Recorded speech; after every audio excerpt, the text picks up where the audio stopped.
You know what? I haven't done a feeding video in a long time.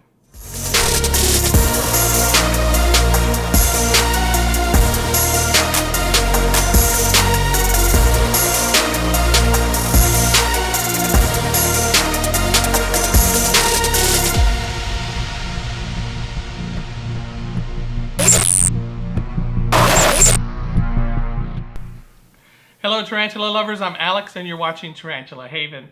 I was originally going to do a video on a Repti Day that I went to in Gainesville, but it turned out to be kind of a bust. I went there and it was just a big circle and there wasn't really a whole lot to look at.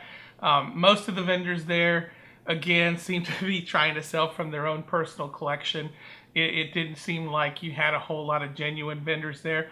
I did see there was only 2 vendors who were selling arachnids there, but one of the vendors was one of the guys that I had seen at the Gainesville Repticon, and it seemed like he had the same stuff, only less of it. And there was another one who had a few curly hair tarantulas and some striped knee tarantulas, and he did have a few Asian forest scorpions, but my track record with scorpions isn't that great. I've got a baby one that I'm taking care of right now, so I didn't really want to go that route just yet. I want to see how I do with this one before I start getting any more. But yeah, I looked at the striped knees that they had, and they seem like the same old wild caught ones, and I've gone that route before, and I don't like going wild caught. I usually like to get slings that are domestically bred, or at least imported as slings. But the curly hairs, there was one particular curly hair that they had that actually had an egg sac in the tub with it, in a little deli tub. And I told the guy, hey, this one's got an egg sac in it. And he looked at it, and he kind of looked at his partner, and then looked back at me, and he was like, oh, that's not an egg sac, that's a cotton ball for water. So I was like, yeah, okay. But they wanted way too much for it anyway, and there's no telling how long that egg sac had been in there. It really wasn't all that worth it to me. Curly hairs are kind of a dime a dozen. They're kind of a giveaway tarantula. So even if the egg sac was good and I ended up with a bunch of baby curly hair, it's not like I'd be making a fortune off of them or anything like that. So, it wasn't something that I was really all that interested in. So I just kind of looked around, videoed a little bit, and we left. Fortunately, we had some business to take care of in Gainesville, so it wasn't a complete bust. The show was, but everything else turned out pretty good. There's a Repticon going on right now in Orlando, and I was going to go and, get some footage and all that, but I decided that I didn't want to go this time around, and I'm currently like because that fear of missing out, that they might have something that I want, and I did have some money to spend for it, but I decided against it. And the reason, of course, is that I'm kind of at the point right now in my collection that I'm being real picky and real careful about what I want to add to it. So usually when I go to these Repticons, they end up having some of the more common tarantulas, and you don't see a whole lot of strange species or more of the rare species that you normally get online and so on. Although I did find those Brachypelma epicurianums that one time. But there's the National Reptile Breeders Expo coming up in August, and I know for sure that Fear Not Tarantulas is going to be there again this year. So I figured I'd save my money and build up more money so that when I do go to the National Breeders Expo, then I'll have more money to spend from Fear Not Tarantulas, and I know that they always have good stuff. So yeah, I'm kind of hoping that that's going to be the case, and that we're going to find neat stuff at the National Breeders Expo, rather than just kind of going and blowing my money on things that I really didn't want or wasn't looking for at the Orlando Repticon. So as far as the feeding video is concerned, I kind of wanted to show off my entire collection and feed them as I went, but of course you know how that goes. They don't always do what you want them to do. So some of them would eat, some of them were in premolt, and others just wouldn't come out. So I ended up cutting a lot of that out just to save time on the video, and I kind of left in just the highlights, but I did leave in some of the failed feedings just so you can see how things go. Not everything turns out the way you want it to. Most of my collection are slings, and it seems like my adults didn't want to perform for me, so I do have, I think, a couple of feedings of adults, but for the most part, most of the adults didn't want to eat for me. So you know, here's the video. I'm taking kind of a different approach here. I've got a montage of all the feedings, and then I'm just going to do a voiceover on it just to save time. Okay, so I'm actually sitting at my computer right now, so I'm pretty close to the air handler in my house. Hopefully you won't hear too much AC in the background. So this is my Ceratogyrus marchali, number 1. A little bit shy. I had to coax it out, so that's why the roach is already in there.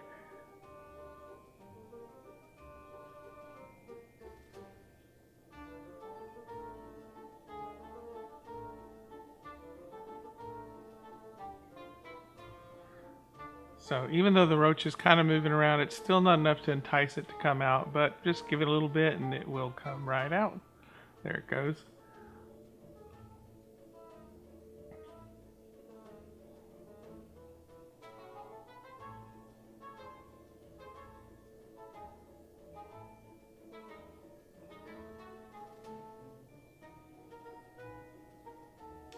I was really excited to get this species.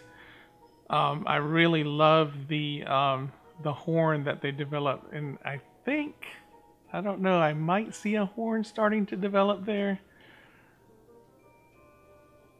If I am not mistaken, I think I'm starting to see a little bit of a horn, which means that it's probably female, which is a good thing for me because the males don't develop the horn.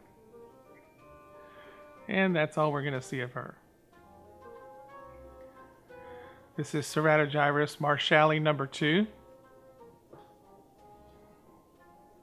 And the roach is going to the hole. Nope, changed its mind.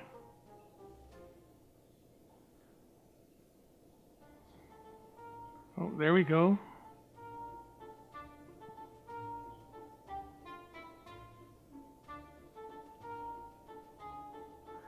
Oh, it's out.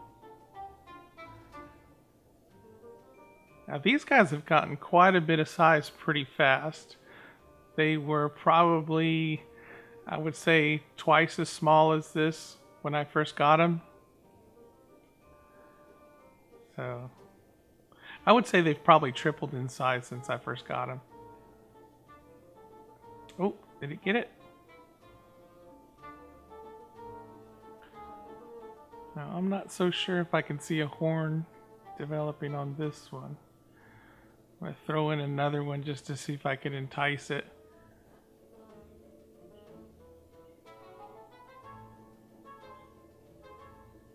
It's too fixated on the one it's already hovering over.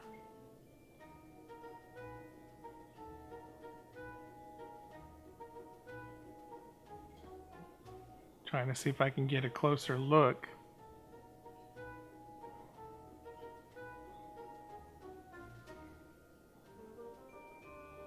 And that roach is going to bury itself. Oh, taking the bait.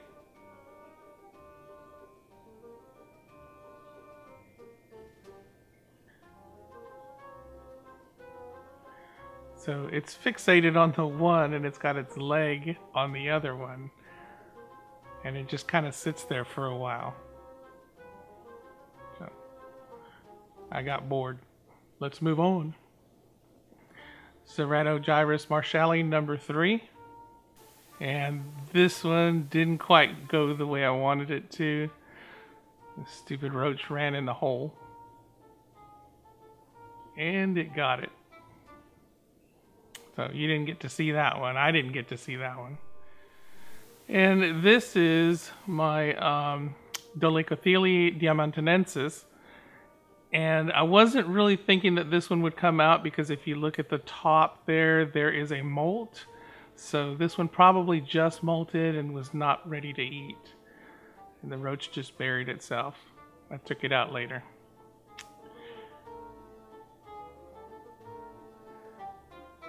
Okay, this one is sitting right out in the open. Again, it just sits there.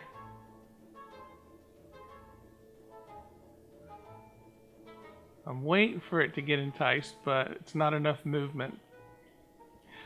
I think I probably should have turned off the ceiling fan. I was doing this in my garage, so I think the air had a lot to do with it. There's too much movement going on, so it's kind of hard to get them to be enticed when there's a lot of movement going on that they can't detect their prey. Next time I'll make sure to turn that off.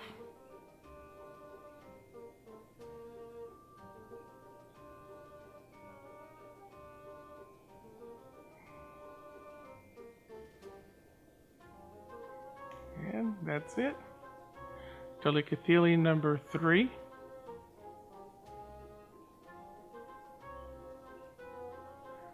Excuse me, Dolichothele diamantinensis number 3. Now these guys are already starting to show some color. They've probably also tripled in size since I've got them. Pretty fast growers, I think. And they are pretty fast, kind of bolty. There you go. This is Dolichothele diamantinensis number 4. And again, you can see the webbing there moving around. A lot of wind, so it's not very easy for it to detect the prey. And I got it to come out. It attacked it right off the tongs there. Let's see if I can give you a glimpse of that color that's coming in. They're getting that nice green color. And those colors will get a whole lot more brilliant when it becomes an adult. This is Grammostola pulchra.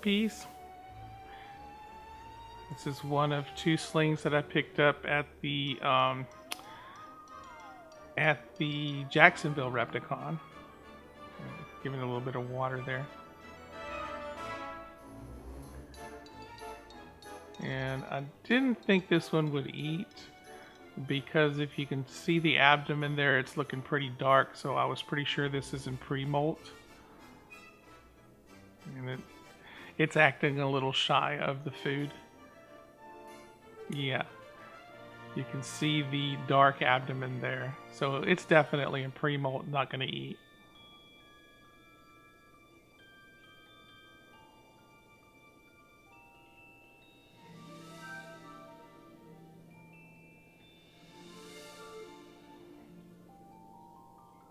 Yep, it's just going to sit there. This is also Grammostola pulchra number 2. And it was also in premolt. I dropped the roach in and it wasn't even interested.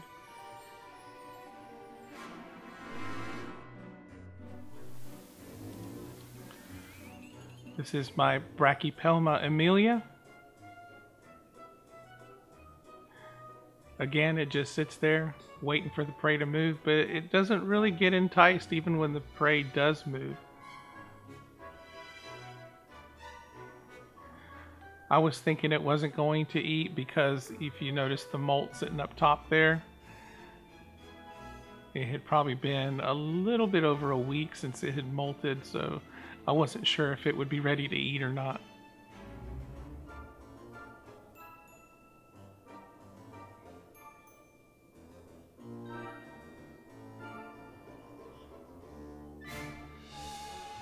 So I drop it in front and blam. There we go. This is Brachypelma vagans.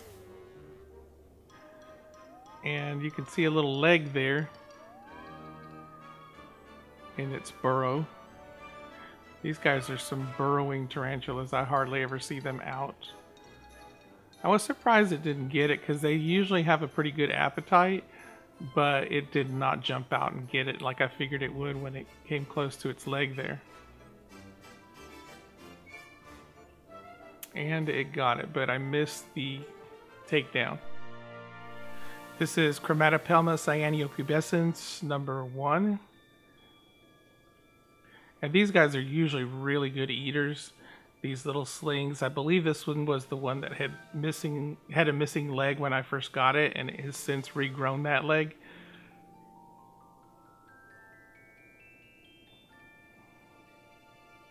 And there we go. They usually will take on prey larger than themselves very easily.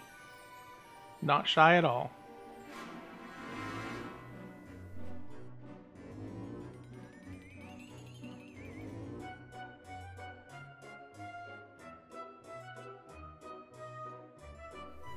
Now this is Pterinopelma sazimai, and I just finished watching the Dark Den video, and he talks about how he can't get his to eat, or that they're very poor eaters. I've never had that problem with these. They usually take their prey very readily. They usually attack. This is Pterinopelma sazimai number 2. There you go. There's another attack just instantly. That's been my experience with these guys. In fact, they're pretty feisty. I don't know why his aren't. Maybe they look like they're a little bit smaller than mine, so maybe that's the case. I did used to pre-kill their prey when I first started feeding them. So here's one that's just kind of sitting there. Prey's moving around and it's not interested.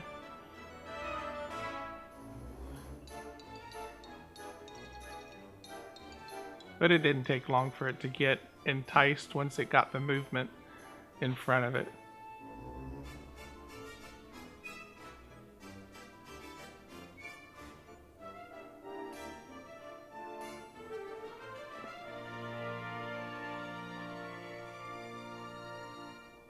And this is Pterinopelma sazimai number 4. And as you can see, this one's starting to get some of that bluish tint to its legs and abdomen a little bit. They kind of go through this pinkish phase before they end up starting to get this darker bluish tint to them. They're still not anywhere near the blue that they should be. And this is Grammostola pulchra. One of my favorite tarantulas. I can't wait till they get bigger. They get big and bulky. Usually pretty good eaters, except when they're in premolt or right after a molt. And it's taken about 1.5 years, and it's finally gotten that nice black sheen to it. They start out brownish, and they maintain that brown color for a little while, and they get a little bit darker with every molt. And about 1.5 years later, it's finally gotten that black molt, that black fur on it, or black hair.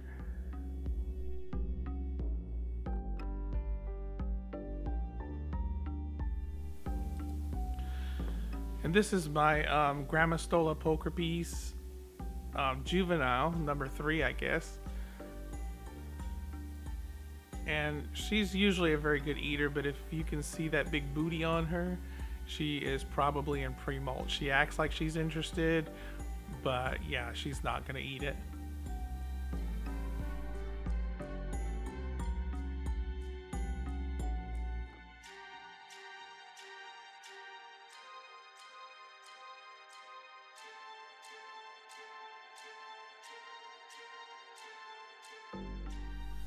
And this is Phormictopus cancerides, the Haitian brand. This is a bold tarantula. I got interested in these because of Tom Moran, Tom's Big Spiders, his video.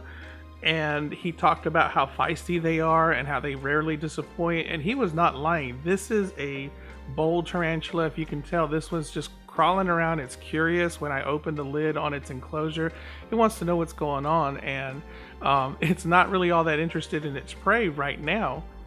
However, I take it and I drop it.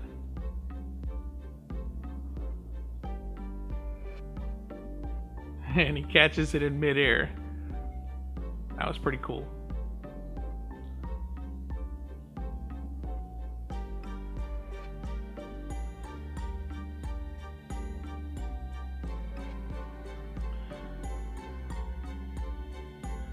But these pecan Cerites, they rarely disappoint. Just entice that one out a little bit, and I'm gonna throw in a roach for it. They strike at anything very quickly. So if you're looking for a feisty tarantula who just is an excellent eater, they start out kind of a bluish color. They're a little bit black there, but they will get that brown color that they're known for. But one of the things that I didn't really know about them is that they get this copperish sheen about them and almost a purplish color to them. So I can't wait to see that. They're actually pretty beautiful when they get older. And there you go again, another instant attack.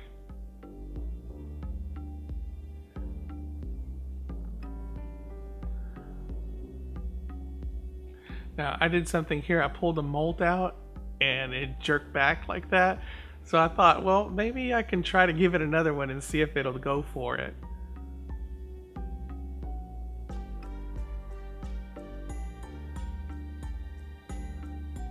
And it was enticed. It didn't quite go for it.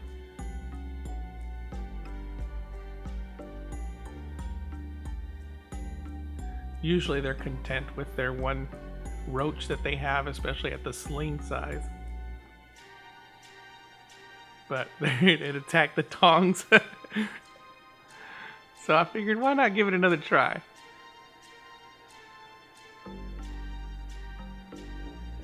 And sure enough, it scooped up a second roach. So this one had a pretty good meal.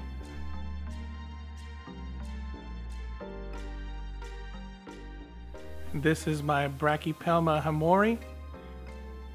And it had just molted, so you see how brilliant the colors are on it. There's the little web pad that it had made, and it seemed like it was interested. It had been about a week since it had molted, but it was still not ready. It just was interested, but not quite ready to eat. Now this is one of my Poecilotheria subfusca, and I don't know if this is true for everybody else, but they have been one of the most shy Poecilotheria species that I have. I rarely ever see them eat for me.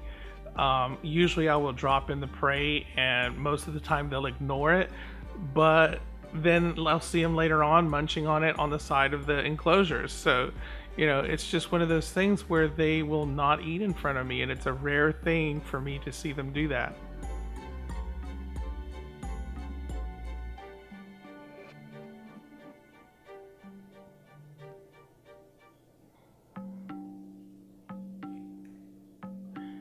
Here's another Poecilotheria subfusca, and again, you see the roaches just crawling over it. It's on it, and it just ignores it. It moves out of its way. Very, very shy, even toward its prey.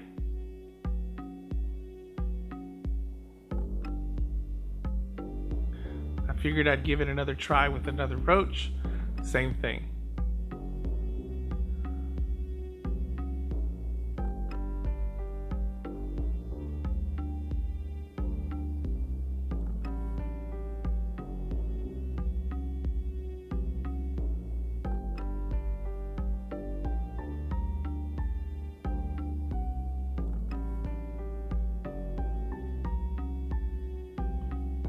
And wouldn't you know it, I got lucky.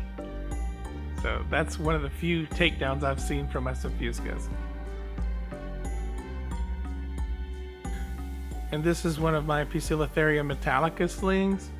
And these guys have been kind of skittish and somewhat shy, but I do get to see them eat. When they're hungry, they will readily attack prey. So not so much as the subfuscas. These are a little bit more bold than the subfuscas. And people asked me if I was scared when this one ran up my arm. Yeah, look at those little fangs. They're very capable of delivering venom, so I did not want to get bitten by this little guy, even if it is small.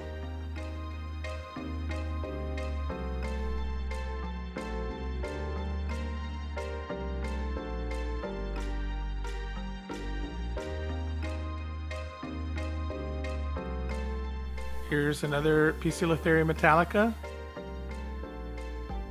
Again, it attacked the prey.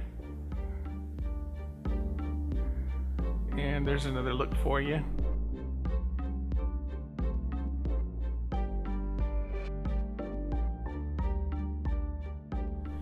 And this is Chilobrachys fimbriatus, otherwise known as the Indian violet. And these guys are kind of shy, but they're not extremely shy to where they won't show themselves. They usually sit out in the open, but anytime I open the enclosure, they always end up running into their burrow. But they usually don't go far. Usually I can see their little legs sticking out, and they're kind of waiting to see what's going on. Right now I'm enticing them with a little piece of straw, and you'll see it come. There you go. I love that, where the legs come out and just kind of just stop right there in front. So there it is. It's curious. It wants to know what's going on. So they're not completely skittish. Whoa.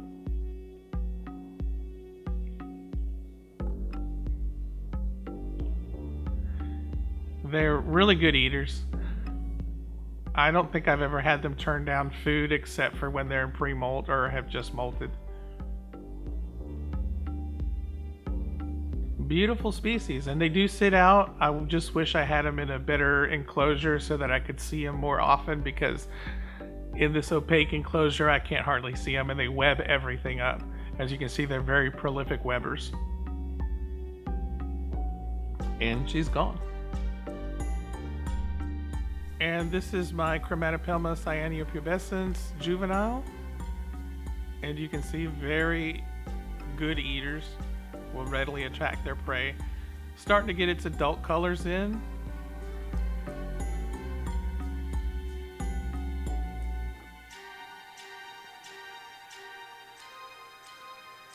I'm hoping to get a female out of at least one of them. I have 3.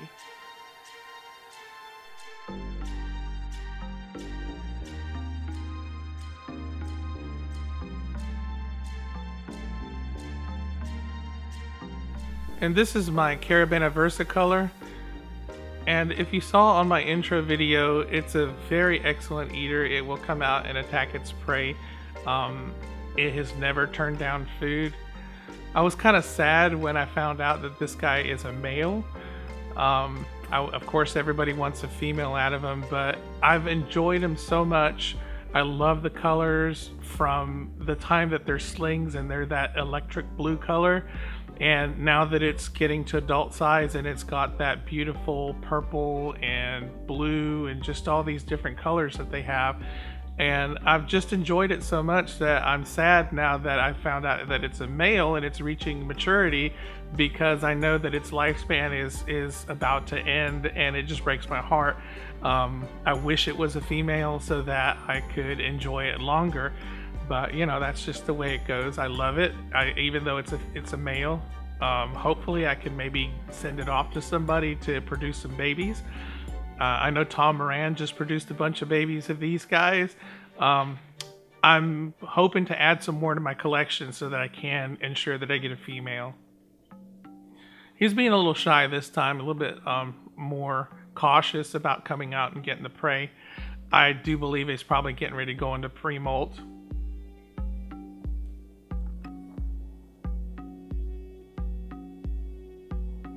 It took a little bit more enticing than normal.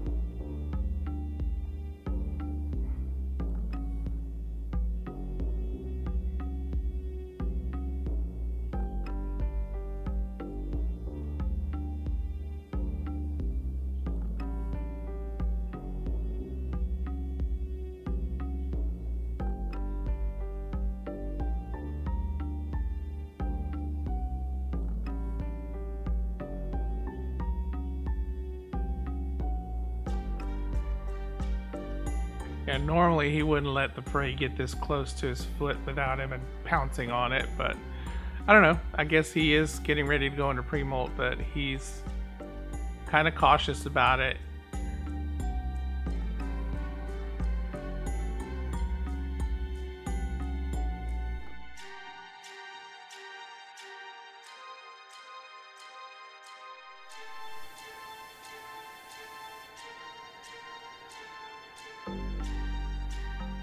And he just kind of gingerly takes it, and off to his burrow he goes.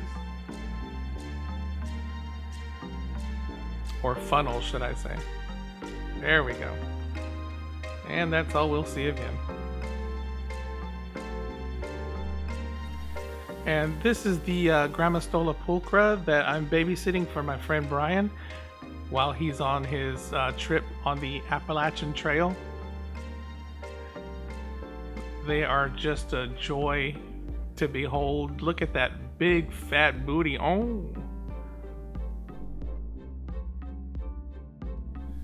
And this is my daughter's Grammostola pulchra. A little bit smaller than the last one you just saw. Very, very good eaters. Just a gorgeous species.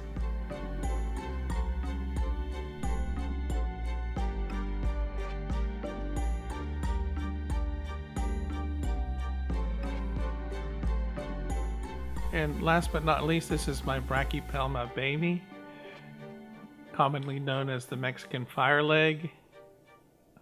This is my male counterpart to my female. This is Boris, and my female's name is Natasha.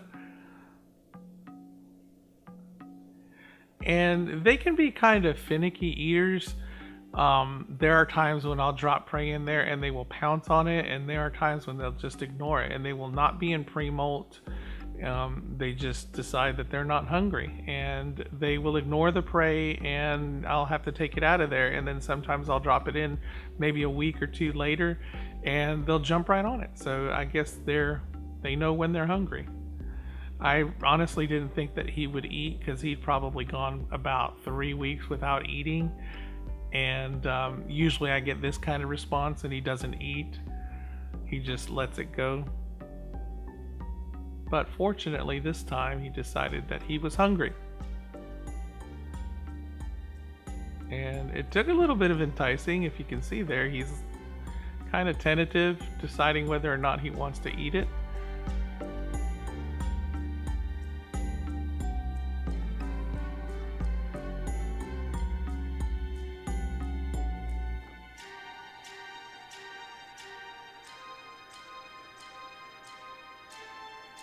And then he goes for it. He decides that, yep, it's food and I want it.